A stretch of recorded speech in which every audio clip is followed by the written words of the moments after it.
ng minsan. Yan ha, ang naghalit sa NWSSU kay limited aurora namon pundo, namon maihatag sa iyo din nga agan wood na polo na. So nagpili kami duha nga sites kay para makita ang Luz La Torre. Kala, okay, basta ni Elmer Hibaya. Elmer Hibaya, ani? Hensel Hibaya. Okay. Danilo Caber. Okay. Remedios Visibilia.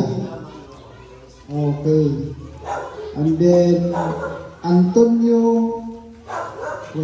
Dominador Muraca. Okay, Antonio Hibaya. Alberto Labong. Noel Parigo. Okay, so initial list is yan. Yan na, maramang may daan naway pa rin sa lista. Okay? So, amo itong gawin araw, kuha kayo na papel, at makawalay sa dibidin na aniya na walo, siyam, basta ba? Kabayti ni. Sino ba ansa na diyan ay? Ansa na, picture na naman. Wala. Okay. Sige. Wala. Picture. Sige, diretso. Ang distribution sa dilihan na ang pikuha, gano'n ito na ito kay para itanong sa iba.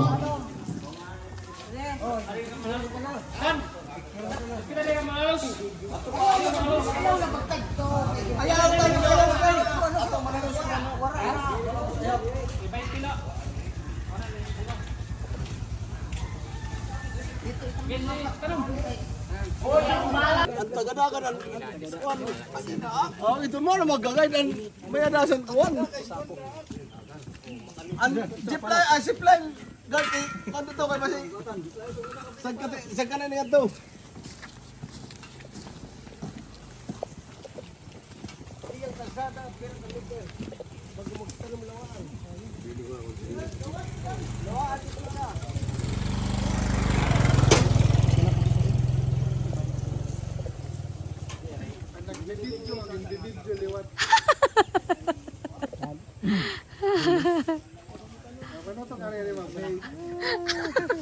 O ikaw liwat. Videohay kami.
Yan na, kung pwede tanong manlawaan, nga damo naman ang kahoy nga importante liwat.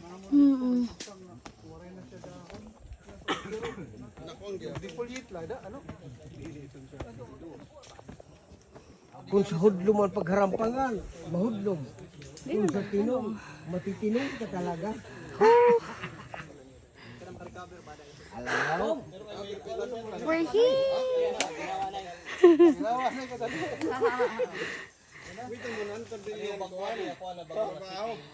Oh, kada ba unsa man ang faktor nga makakaapekto sa pagtubo sa tanong daw, quiz daw kita ginagmay. Tinong. Inyong tanaw. Natitinong sir. Anong tinong ano? Itong ba nga nahudlungan siya? Nahandungan ba siya? So, ang Nahandungan. So kibali ang number 1 ang adlaw. Oo. Apekto na either landong, either full sunlight, ano pa man ang iba nakakapekto sa pagtubo sa tanong. Di rin nahawalan sir. Hawalan. Hawan. So ibuta tala wala.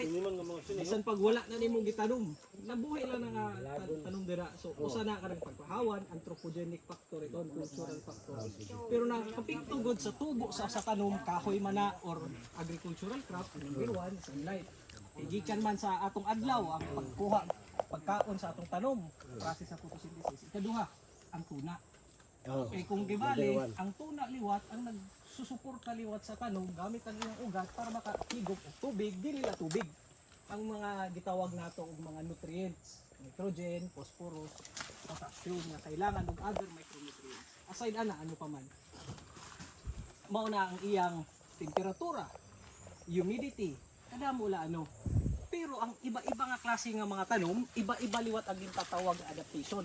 Ano man ang adaptation? Sumayda sila abilidad nga ini nga klase nga tanom kaya, di ba kabantay kamo nay mga kahoy nga kayang mabuhi bisan pagbantad sa adlaw. Kung na tanom na ni mga kahoy. So the best. Number 2, ano man kailangan sa site requirement ang atong tuna ano. No kanina atong inyong nalabyan, atong sa akong discussion ano itong maupay nga tuna ani atong lapnisan o atong mga lawaan. Dili ini siya pareha sa mga agrikultor.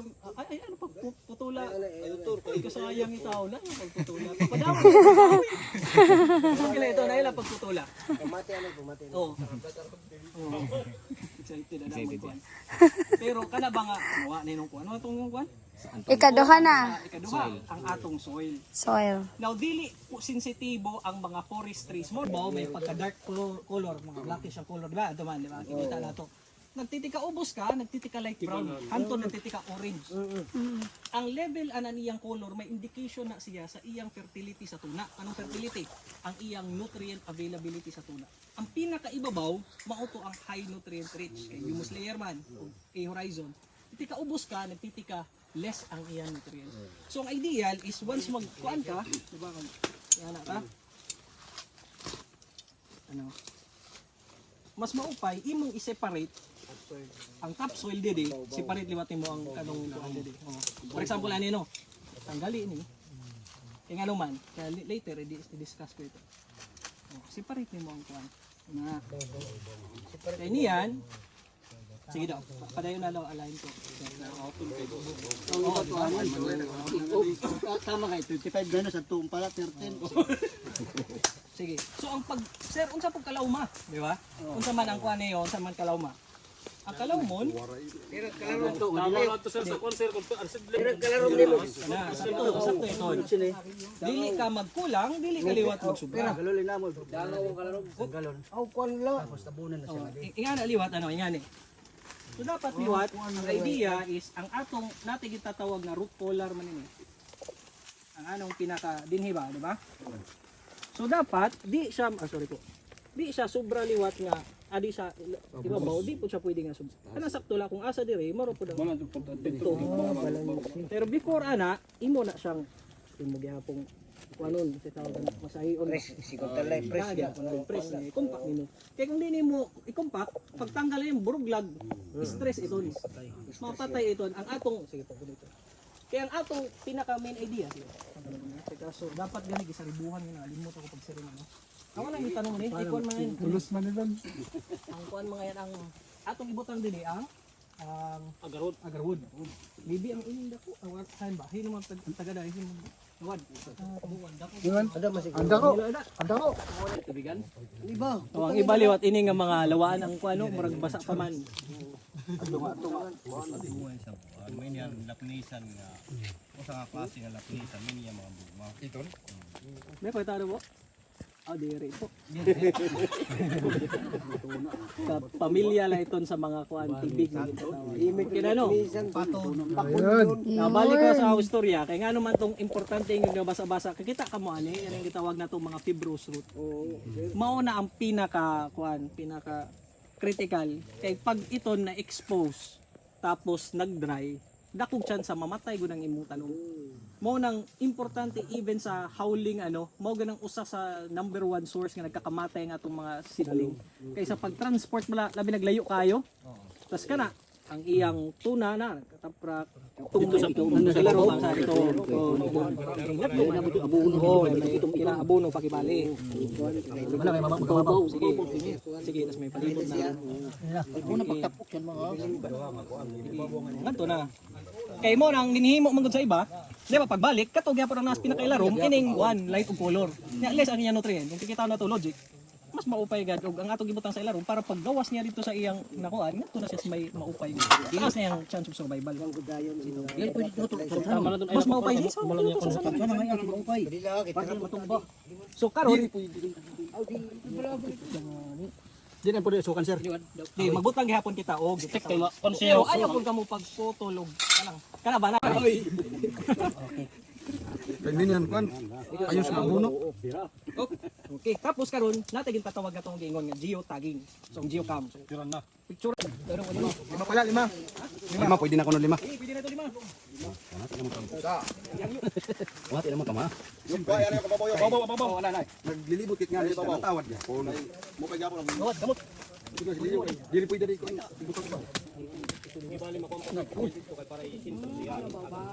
Opo kay madam dito sa matambok kasi ito kay kuan. Gamudahon dito. Dito matambok. Dito. Lima dito. Tapos pwede magtanong dali iba para di na mapalo. Di ba makapto? May magtanong dito, may magtanong dito. Sering nga tanda. Lima na to. May measure ko ko. Ito kami to gikan nila. Padung Lima. Okay na. Akin paliwanag kanina ng Michelle, tiring ko. Di na pwede nga. Sa katandangan. Usugad ka. Sakto. Kay medyo. unang kailangan na tao. Pwede mag-deliver. Wala may sa papel. Basta ang idea. Ayaw pamutol kahoy. Tapos muna pagtanom. Ayaw pamutol kahoy. Sa kilaro. Kaya nagpapadamo na ito.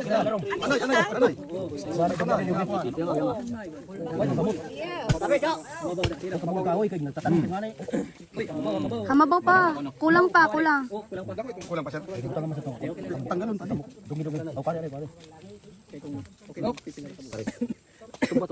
Alarumi pa to, tapos murag pa ako ano pa lapad-lapad gamay. Gamay. Dako siya dyan. Okay na da. So pwede na lawan.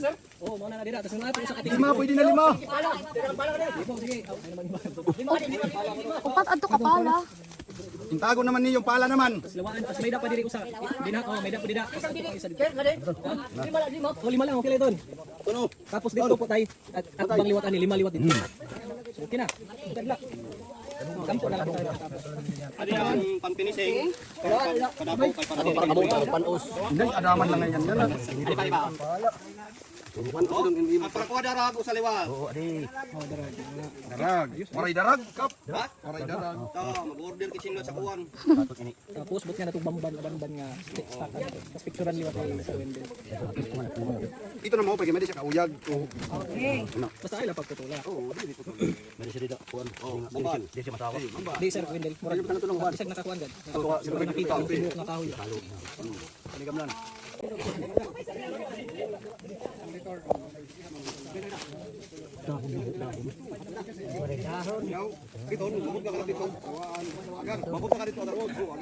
Yay, tapos na. Ito.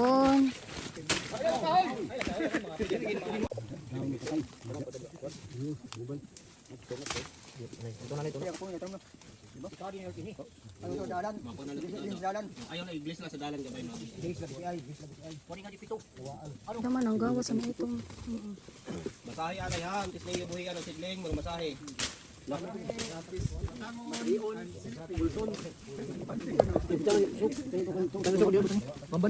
Daman no, daman. Tusok, tusok. Pwede man magkawala na kami ba madali na mamambal.